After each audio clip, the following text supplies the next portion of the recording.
నమస్కారం. D news కి స్వాగతం. నేను మీ మహంతి. ముందుగా నాటి ముఖ్యాంశాలు. మంత్రి నారాయణ సిఆర్డీఏ అధికారులతో సమావేశమైన సీఎం చంద్రబాబు రాజధాని పనులు పునఃప్రారంభంపై ప్రధాని మోడీ ముందు ఉంచాల్సిన ప్రతిపాదనలపై చర్చ.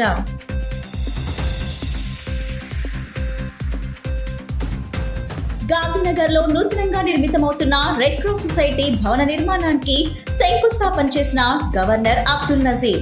కార్యక్రమంలో పాల్గొన్న జిల్లా కలెక్టర్, పోలీస్, మున్సిపల్ కమిషనర్లు.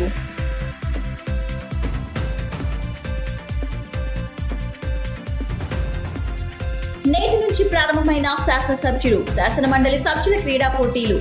స్టేడియంలో ఏర్పాట్లను ఉదయం పరిశీలించిన శాప్ చైర్మన్ రవి నాయుడు. అసెంబ్లీలోని ఛాంబర్లో మంత్రి నారాయణ సిఆర్డీఏ అధికారులతో ముఖ్యమంత్రి చంద్రబాబు నాయుడు ఈ రోజు సమావేశమయ్యారు. రాజధాని పనుల పునఃప్రారంభంపై ప్రధాని నరేంద్ర మోడీ ముందు ఉంచాల్సిన ప్రతిపాదనలపై చర్చిస్తున్నారు. అలాగే ప్రధాని అనుకూల సమయం, అందుబాటులో ఉన్న ముహూర్త సమయాలు తదితర అంశాలపై సీఎం సమావేశమయ్యారు. ప్రధాని కార్యక్రమం కోసం స్థలం ఎంపిక తదితర అంశాలపై సీఎం చర్చిస్తున్నారు. నవనగరాల్లో ఇంకా పనులు ప్రారంభించాల్సినవి ఏంటి, వాటిల్లో ప్రధానితో ఏవి శంకుస్థాపన చేయాలి అనే అంశాలపై సీఎం నివేదిక తయారు చేస్తున్నట్లు తెలుస్తుంది. నేడు రేపు ఢిల్లీ పర్యటనలో మోడీని కలిసి రాజధాని అమరావతి పునర్నిర్మాణ పనుల ప్రారంభోత్సవానికి రావాల్సిందిగా ప్రధానిని చంద్రబాబు ఆహ్వానించనున్నారు. కాగా ఇప్పటికే 22 కోట్లకు పైగా అమరావతిలో పనులు చేసేందుకు నిన్న కేబినెట్ కూడా ఆమోదముద్ర వేసింది. అదేవిధంగా ప్రధాని చేతుల మీదుగానే అమరావతి పనులు పునఃప్రారంభిస్తామని ఇప్పటికే ఓ కార్యక్రమంలో సీఎం ప్రకటించిన విషయం తెలిసిందే. ఇందులో భాగంగా ముహూర్త సమయాన్ని సిద్ధం చేసుకుని ఢిల్లీ వెళ్లాలని సీఎం నిర్ణయించుకున్నారు. అందులో భాగంగానే ఏ సమయం బాగుంటుందనే దానిపైన ఈ సమావేశంలో ప్రధానంగా చర్చిస్తున్నట్లు తెలుస్తుంది. మరోవైపు ముఖ్యమంత్రి ఢిల్లీ షెడ్యూల్ కూడా ఖరారైంది. ఈ రోజు రాత్రి ఢిల్లీలో కేంద్ర మంత్రి శివరాజ్ సింగ్ చౌహాన్ కుటుంబంలో జరిగే వివాహ రిసెప్షన్ కు హాజరవుతారు. రేపు మధ్యాహ్నం గేట్స్ ఫౌండేషన్ వ్యవస్థాపకులు బిల్ గేట్స్ తో ముఖ్యమంత్రి ఢిల్లీలో సమావేశం కానున్నారు. విద్య, ఆరోగ్యం, వ్యవసాయం వంటి రంగాల్లో గేట్స్ ఫౌండేషన్ రాష్ట్ర ప్రభుత్వానికి సహకారం అందించనుంది. ఈ అంశాలపై రాష్ట్ర ప్రభుత్వం, గేట్స్ ఫౌండేషన్ ఒప్పందాలు చేసుకోనున్నాయి. 19న సాయంత్రం ముఖ్యమంత్రి చంద్రబాబు ఢిల్లీ నుంచి బయలుదేరి అమరావతికి తిరిగి వస్తారు. 20న అసెంబ్లీ సమావేశాల్లో చంద్రబాబు పాల్గొంటారు. 20వ తేదీ రాత్రికి అమరావతి నుంచి తిరుమలకు వెళ్లనున్న సీఎం 21న తిరుమలలో కుటుంబ సభ్యులతో కలిసి శ్రీవారి దర్శనం చేసుకుని అనంతరం తిరుగు ప్రయాణమవుతారు. గాంధీనగర్ లో నూతనంగా నిర్మితమవుతున్న రెడ్ క్రాస్ సొసైటీ రాష్ట్ర శాఖ ప్రధాన కార్యాలయ భవన నిర్మాణానికి గవర్నర్ ఎస్ అబ్దుల్ నజీర్ శంకుస్థాపన చేశారు. ప్రతిపాదిత కొత్త ప్రధాన కార్యాలయ భవనాన్ని 4 కోట్ల అంచనా ప్రాజెక్టు వ్యయంతో 17,000 చదరపు అడుగుల విస్తీర్ణంలో 5 అంతస్తులతో నిర్మిస్తున్నారు. ఇండియన్ రెడ్ క్రాస్ సొసైటీ గౌరవాధ్యక్షుని హోదాలో governor Abdul Nazir Indian red cross society భవన నిర్మాణానికి శంకుస్థాపన చేశారు. రాష్ట్ర విభజన తర్వాత Indian red cross society Andhra Pradesh రాష్ట్ర శాఖ కార్యాలయం 2019లో హైదరాబాద్ నుండి విజయవాడకు మార్చారు. అప్పటి నుండి ఇది ఎన్టీఆర్ జిల్లా శాఖ కార్యాలయ ప్రాంగణం నుండే పనిచేస్తుంది. ప్రతిపాదిత కొత్త ప్రధాన కార్యాలయ భవనాన్ని 4 కోట్ల అంచనా ప్రాజెక్టు వ్యయంతో 17,000 చదరపు అడుగుల విస్తీర్ణంలో 5 అంతస్తులు నిర్మిస్తున్నారు. గవర్నర్ కార్యదర్శి డాక్టర్ ఎం హరి జవహర్ లాల్, ఎన్టీఆర్ జిల్లా collector doctor G Lakshmisha, Vijayawada police commissioner S V Rajasekhar Babu, Vijayawada municipal commissioner Dhyan Chandra తదితరులు ఈ కార్యక్రమంలో పాల్గొన్నారు.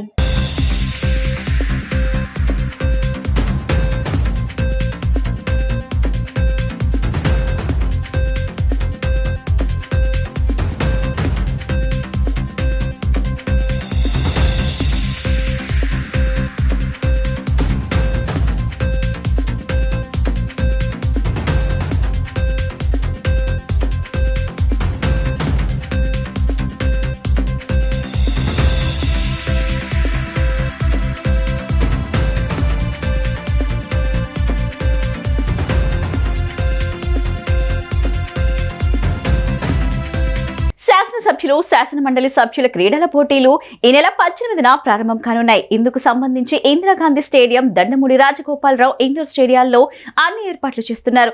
స్పీకర్ చింతకాయల అయ్యన్న పాత్రుడు పోటీలను ప్రారంభిస్తారని మంత్రి రాంప్రసాద్ రెడ్డి, శాప్ చైర్మన్ రవి నాయుడు తెలిపారు.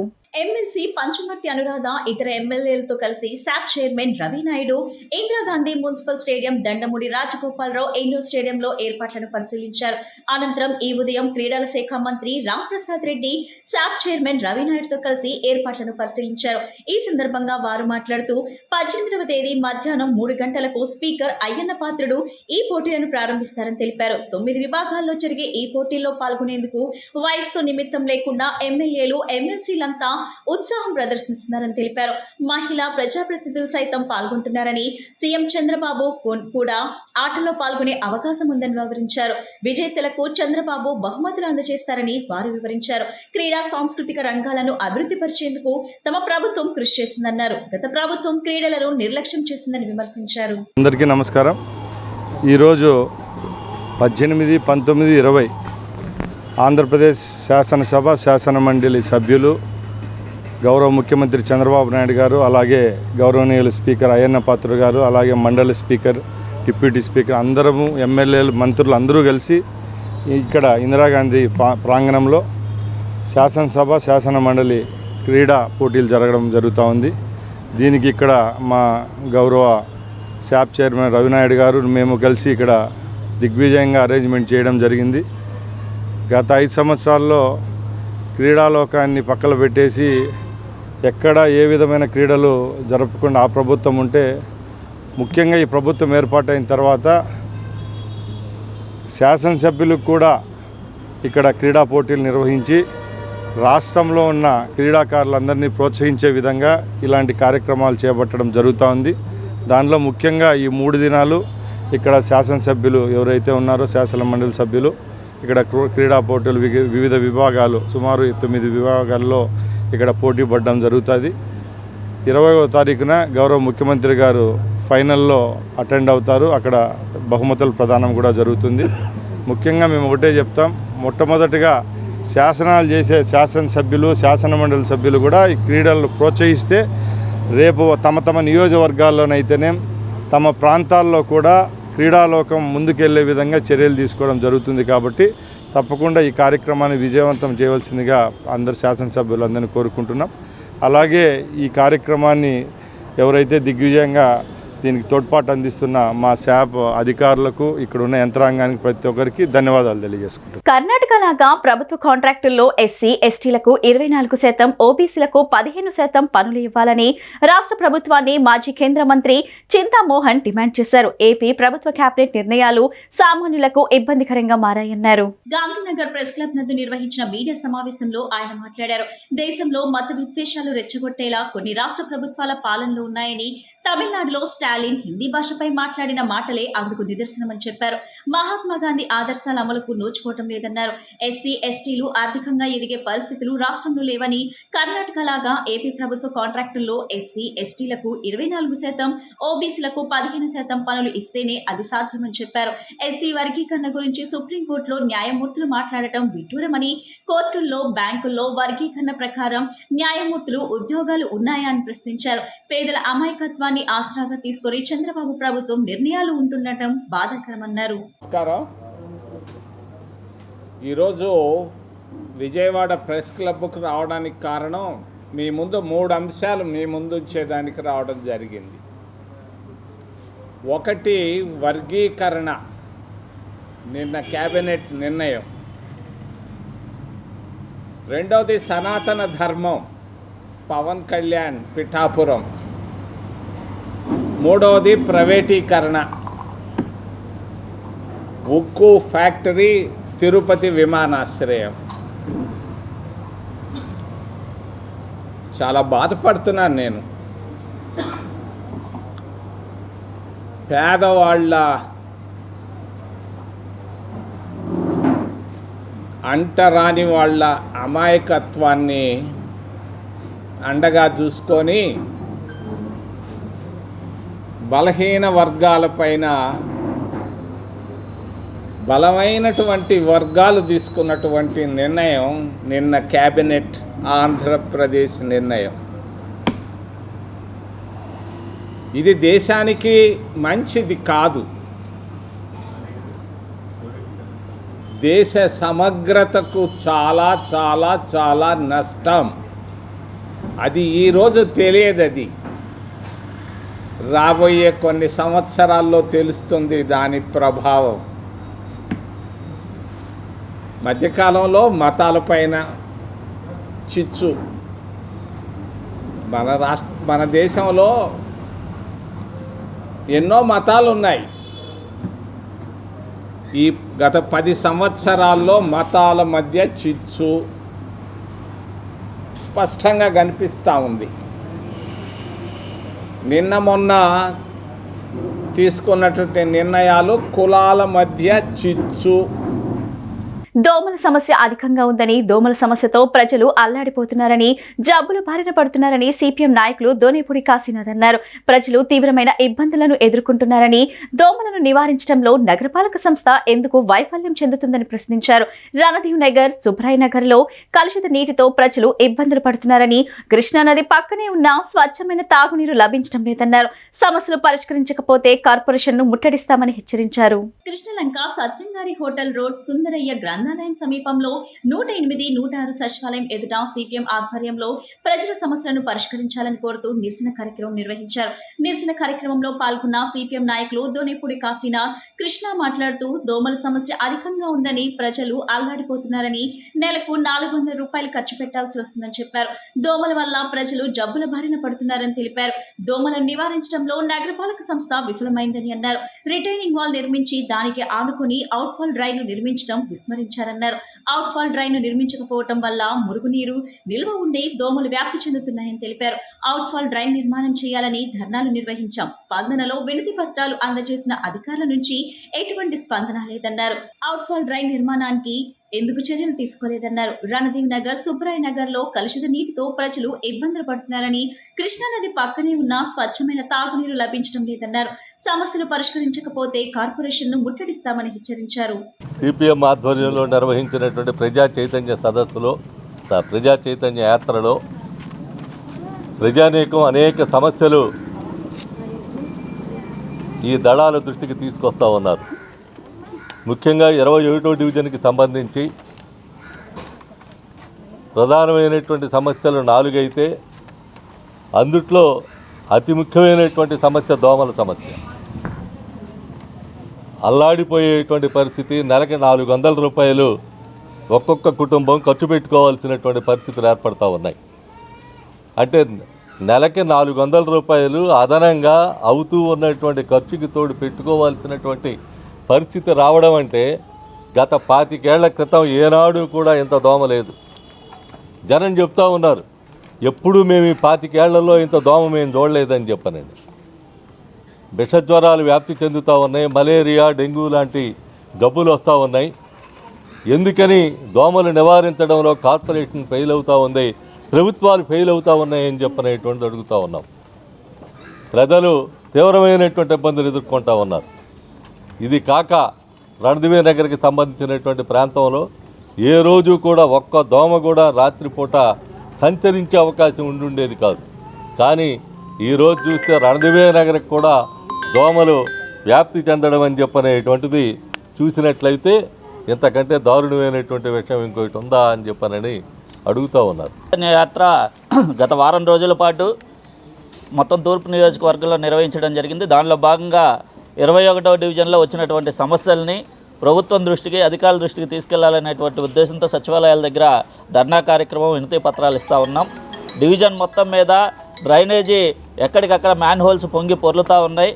అవుట్ఫాల్ డ్రైనేజ్ కట్టాల్సినటువంటి బాధ్యత గత వర్షాకాలం నుంచి అనేక దఫాలుగా అధికారులకి, ప్రభుత్వానికి విన్నవించినా కూడా ఇప్పటికీ అవుట్ఫాల్ డ్రైన్ నిర్మాణం పట్ల స్పష్టమైనటువంటిది ఇప్పటి వరకు చెప్పడం లేదు. ఆ అవుట్ఫాల్ డ్రైనేజ్ నిర్మాణం వెంటనే తక్షణమే నిర్మించాలని చెప్పేసి ఇక్కడ స్థానిక ప్రజలు కోరుతా ఉన్నారు. సిపిఎం అనేక సార్లు దీన్ని డిమాండ్ చేస్తూ ఉంది. అన్నా క్యాంటీన్లో ఆహార నాణ్యతను స్వయంగా తానే పరిశీలించారు విజయవాడ నగరపాలక సంస్థ కమిషనర్ ధ్యాన్ చంద్ర. మంగళవారం ఉదయం తన పర్యటనలో భాగంగా గులాబీ తోటలో ఉన్న అన్నా క్యాంటీన్ను క్షేత్రస్థాయిలో పరిశీలించారు. క్యూ లైన్లో టోకెన్ తీసుకుని టిఫిన్లో ఆహార నాణ్యతను పరిశీలించారు.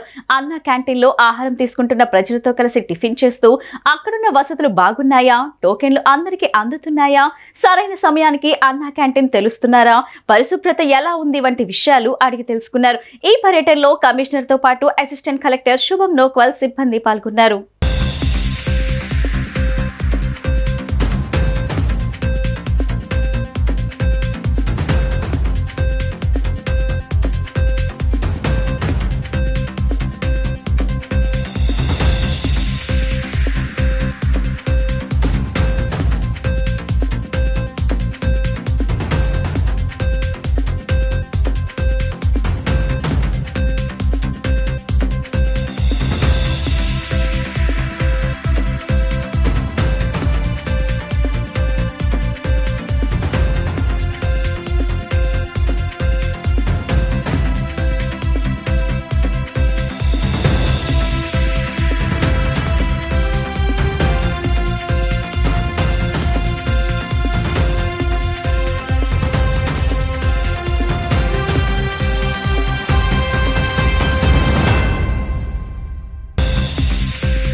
వర్గాల ప్రజలకు కూటమి ప్రభుత్వం అండగా ఉంటుందని ప్రభుత్వ whip central MLA bonda Uma అన్నారు. గత ప్రభుత్వంలో దివ్యాంగులకు తీరని అన్యాయం జరిగిందని, వారు నిర్లక్ష్యానికి గురి కాబడ్డారని విమర్శలు గుప్పించారు.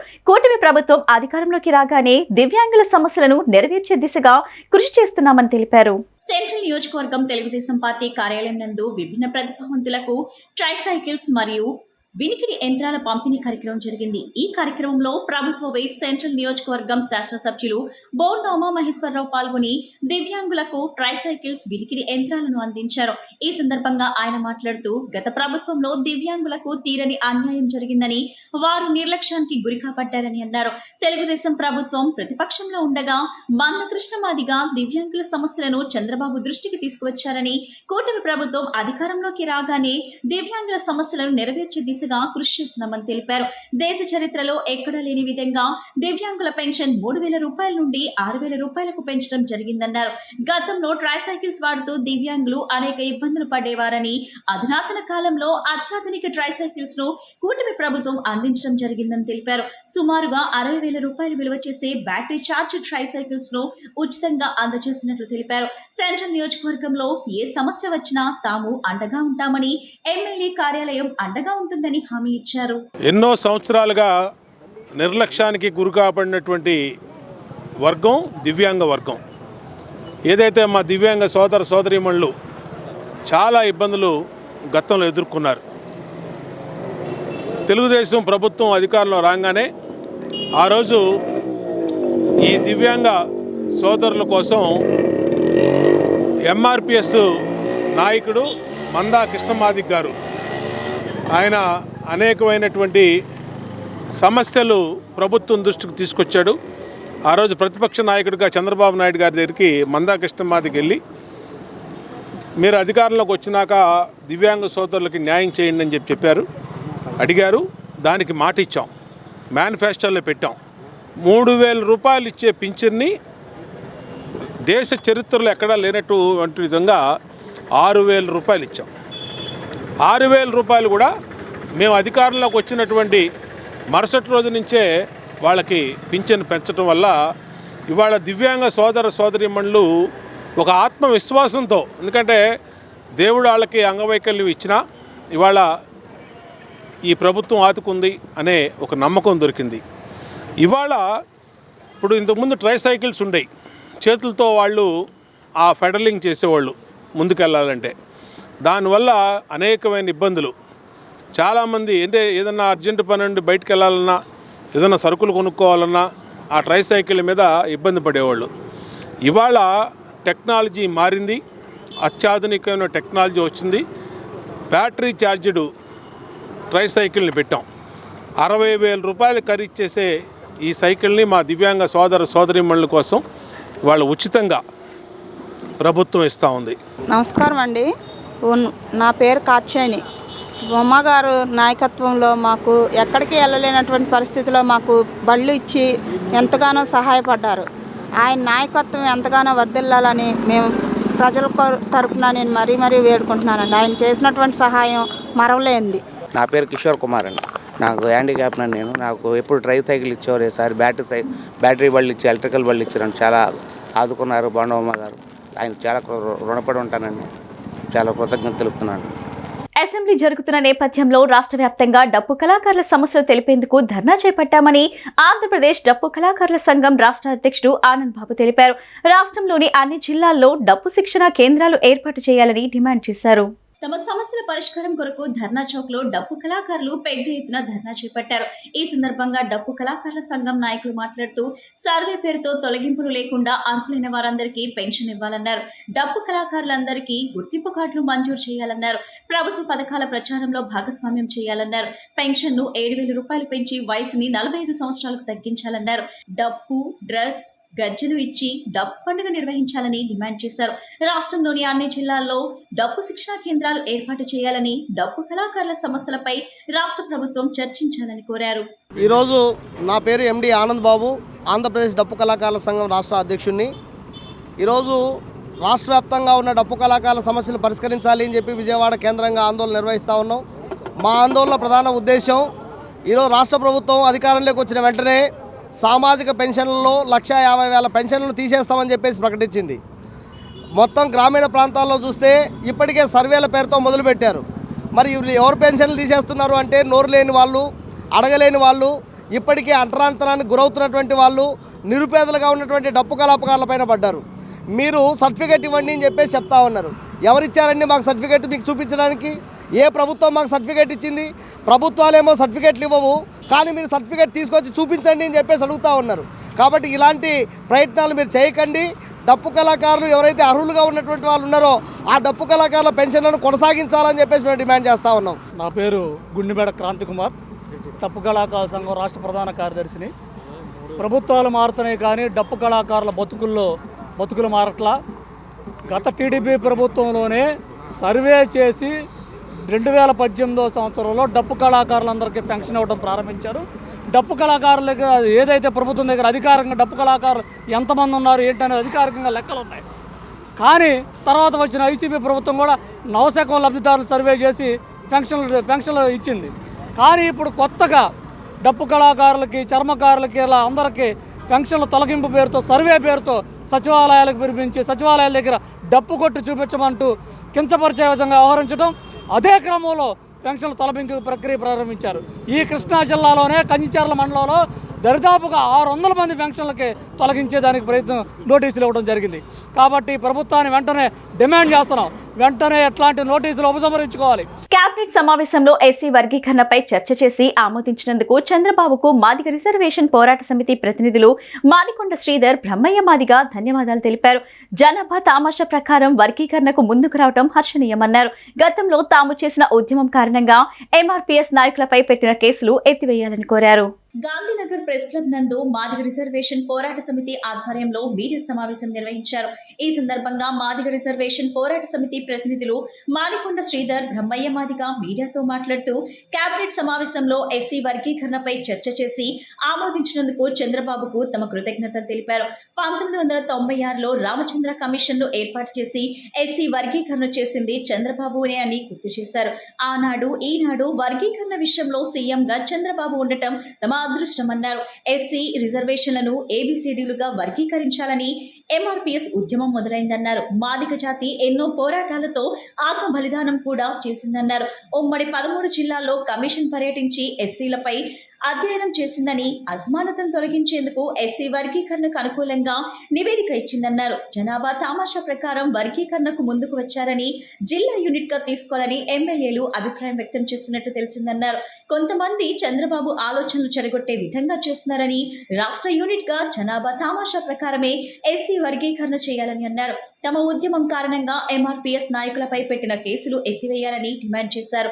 ప్రకాశం జిల్లా నాగులుప్పలపాడు మండలం ఇనుమూడి గ్రామంలో ఎస్సీ వర్గీకరణ ఉద్యమం ప్రారంభమైందని, ఆ ప్రాంతాన్ని ఉద్యమగడ్డగా పరిగణించాలని కోరారు. చట్టసభల్లో కూడా ఆమోదం తెలిపి మాదిగల గుండెల్లో సుస్థిర స్థానం సంపాదించాలని చంద్రబాబుకు విజ్ఞప్తి చేశారు. ఇది రాజకీయాలకు వేదిక కాదు, అందరూ దీనిని స్వాగతించాలని, మాదిగ జాతి మొత్తం చంద్రబాబుకు రుణపడి ఉంటుందని చెప్పారు. ఎస్సీ రిజర్వేషన్లను ఏబిసిడీలుగా వర్గీకరించాలని 1994లో ప్రకాశం జిల్లా నాగులుప్పలపాడు మండలం ఈదుముడి గ్రామంలో ఎంఆర్పీఎస్ ఉద్యమం ఏర్పడటం జరిగింది. ఎంఆర్పీఎస్ ఉద్యమం ఏర్పడిన నాటి నుండి నేటి వరకు ఎస్సీ రిజర్వేషన్ల వర్గీకరణ కోసం సుదీర్ఘ ఉద్యమాన్ని, పోరాటాన్ని మాదిగ జాతి ప్రజలు, విద్యార్థి యువకులు ఉద్యమంలో పాల్గొని వీరోచిత పోరాటాలు చేసి ఆత్మ బలిదానాలతో కూడినటువంటి ఉద్యమాన్ని నిర్వహించుకున్న విషయం కూడా ఈ సందర్భంగా మీకు గుర్తు చేస్తూ ఉన్నాం. పోరాట సమితి 30 సంవత్సరాలుగా మాదిగ ఉపకులాలకు ఏకైక లక్ష్యంగా ఎస్సీ వర్గీకరణే ప్రధానంగా ఉద్యమం చేస్తూ వచ్చిన ఫలితంగా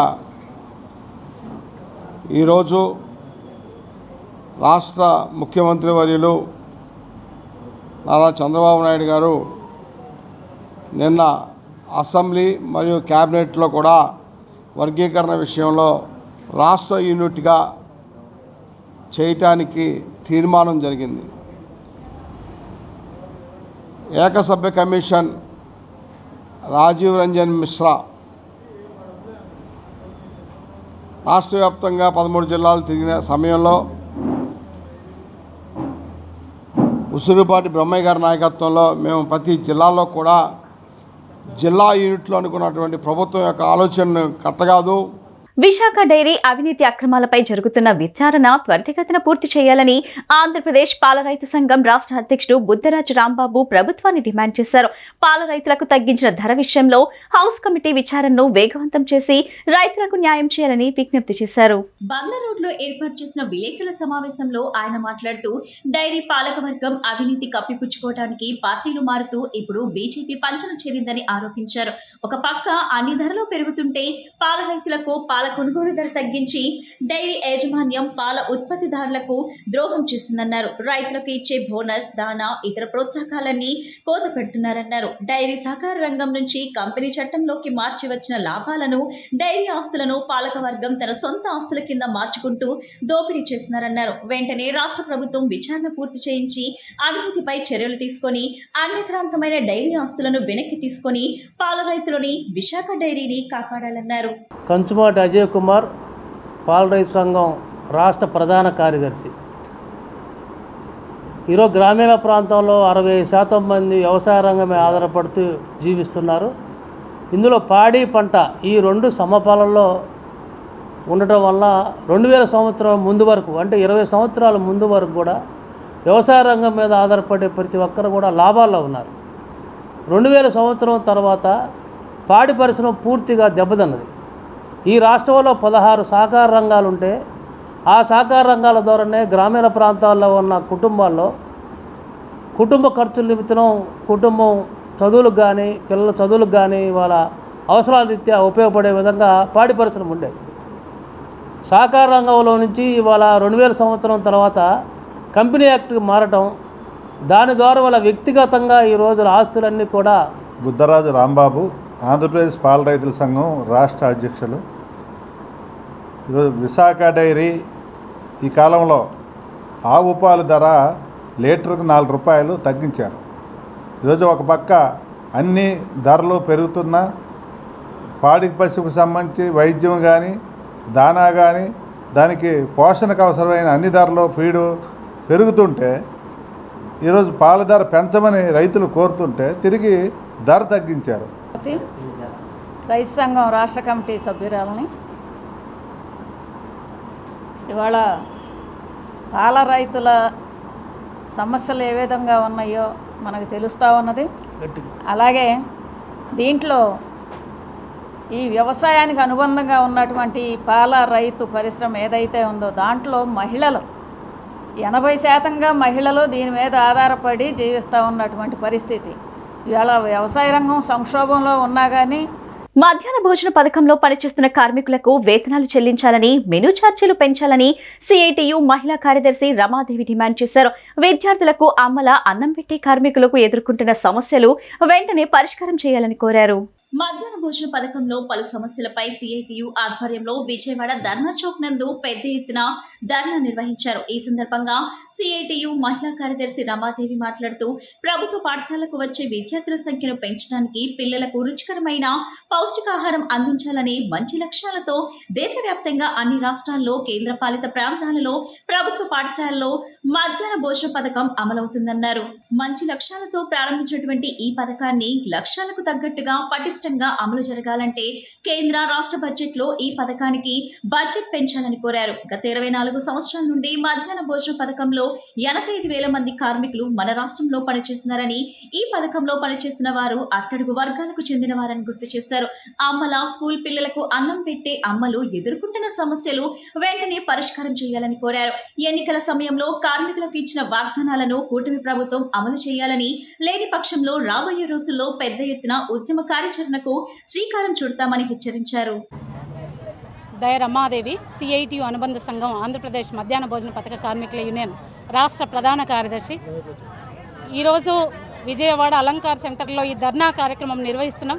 ప్రధానమైనటువంటి మా డిమాండ్లు ఈరోజు బడ్జెట్లో మధ్యాహ్న భోజన పథకానికి బడ్జెట్ పెంచాలనేసి, అదేవిధంగా రాష్ట్ర వ్యాప్తంగా దాదాపుగా 88,294 మంది పనిచేసే వాళ్ళు, కానీ ఈ ప్రభుత్వం అధికారంలోకి వచ్చిన తర్వాత 3,000 మందిని అక్రమంగా రాజకీయ కారణాలతో తొలగించిన వాళ్ళందరినీ తిరిగి మళ్ళీ విధుల్లోకి తీసుకోవాలి అని చెప్పేసి మేము కోరుతున్నాం.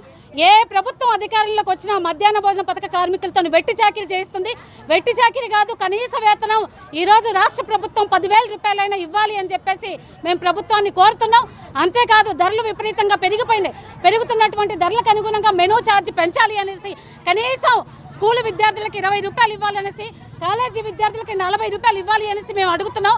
ఈరోజు మన పక్కనే ఉంది అన్నా క్యాంటీన్కి ఏమో దాదాపుగా 22 రూపాయలు ప్రభుత్వం అక్షయపాత్ర వాళ్ళకి ఇస్తుంది. కానీ మధ్యాహ్న భోజన పథక పిల్లలకి ఇచ్చేటటువంటి మెనూ మాత్రం ప్రైమరీ స్కూల్ విద్యార్థులకి 5 రూపాయలు, హై స్కూల్ విద్యార్థులకి 8 రూపాయలు ఇస్తుంది. బయట టీ తాగితే సింగిల్ టీ 10 రూపాయలు అవుతుంది. మరి పసిబిడ్డలకు పెట్టేటటువంటి పేద మధ్య తరగతి విద్యార్థులు ఈరోజు ప్రభుత్వ పాఠశాలకు వస్తున్నారు.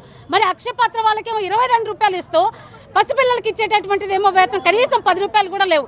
కాబట్టి 20 రూపాయలు మెనూ ఛార్జ్ ఇవ్వాలనేసి, కాలేజీ విద్యార్థులకి 40 రూపాయలు ఇవ్వాలి అనేసి, రాజకీయ వేధింపులు ఆపాలి అనేసి 9-10 తరగతులకి ఈరోజు ఉచితంగా వండి పెట్టాల్సి వస్తుంది. 9-10 తరగతులకు వండి పెట్టే వాళ్ళకి ఈరోజు వేతనం ఇవ్వాలి అనేసి 11 నెలల పాటు వీళ్ళతో పని చేయిస్తారు. 10 నెలల వేతనం ఇస్తారు. సంవత్సరానికి 12 నెలలు. టీచర్లకేమో 12 నెలలు జీతం ఇస్తారు. మిడ్ డే మీల్స్ కార్మికులకేమో 10 నెలల వేతనం ఇస్తారు. 12 నెలలు వేతనం ఇవ్వాలనేసి ఏవైఎఫ్ 17వ జాతీయ మహాసభలు మే 15 నుంచి 18 వరకు తిరుపతిలో నిర్వహించనున్నట్లు సిపిఐ జాతీయ కార్యదర్శి నారాయణ వెల్లడించారు.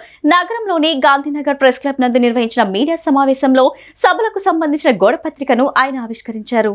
ఈ సందర్భంగా నారాయణ మాట్లాడుతూ ఏవైఎఫ్ జాతీయ మహాసభలు మే నెలలో తిరుపతిలో జరుగుతున్నాయని, ఆహ్వాన సంఘం అధ్యక్షుడిగా తాను ఈ సభల్లో పాల్గొంటున్నానని చెప్పారు. హక్కుల కోసం యువత అనే నినాదంతో ఈ సభలు నిర్వహిస్తున్నారని, సమాజంలో యువత ప్రతిభా పాఠాలకు తగిన గుర్తింపు ఉండటం లేదన్నారు. రాజకీయ కారణాలకు యువత జీవితాలను బలి చేస్తున్నారని, ఆర్టిఫిషియల్ ఇంటెలిజెన్స్ కు భాషకు సంబంధం ఏమిటని ప్రశ్నించారు.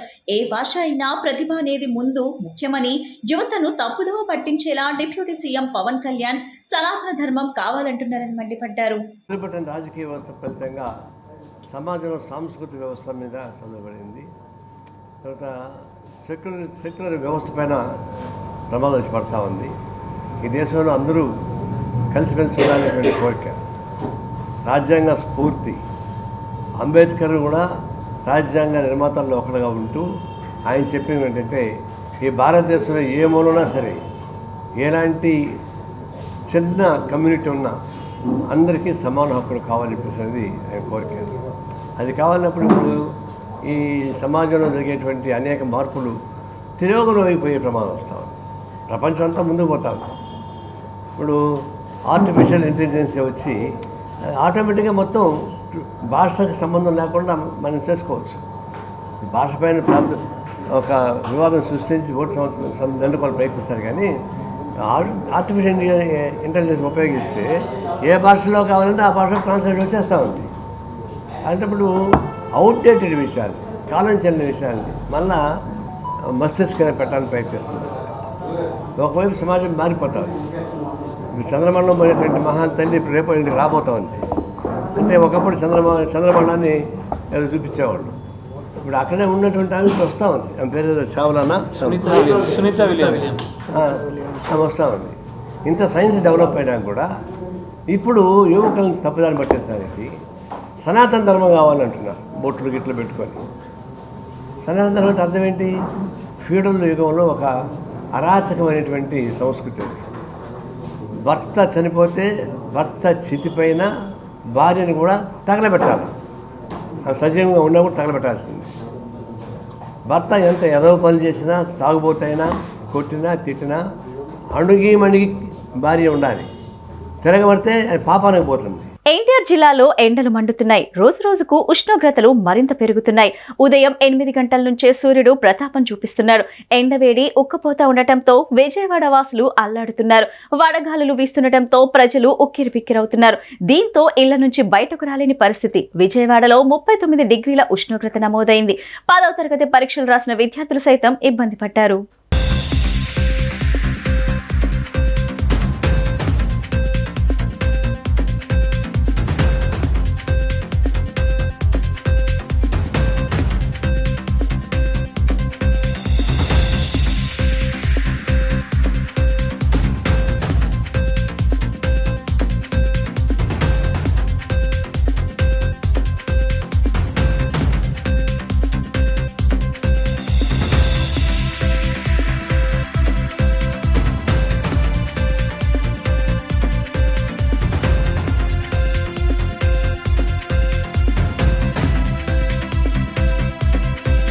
ముగించే ముందు ముఖ్యాంశాలు మరోసారి.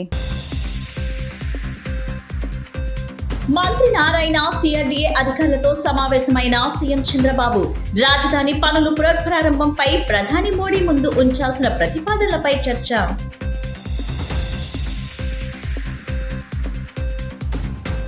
గాంధీనగర్ లో నూతనంగా నిర్మితమవుతున్న రెడ్ క్రాస్ సొసైటీ భవన నిర్మాణానికి శంకుస్థాపన చేసిన గవర్నర్ అబ్దుల్ నజీర్.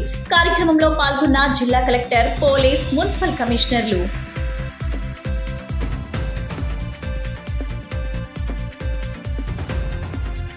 నేటి నుంచి ప్రారంభమైన శాసనసభ్యులు, శాసనమండలి సభ్యుల క్రీడా పోటీలు. స్టేడియంలో ఏర్పాట్లను ఉదయం పరిశీలించిన శాప్ చైర్మన్ రవి నాయుడు. ఈ బులెటిన్ ఇంతటితో సమాప్తం. తిరిగి మరో బులెటిన్ కలుద్దాం. నమస్కారం.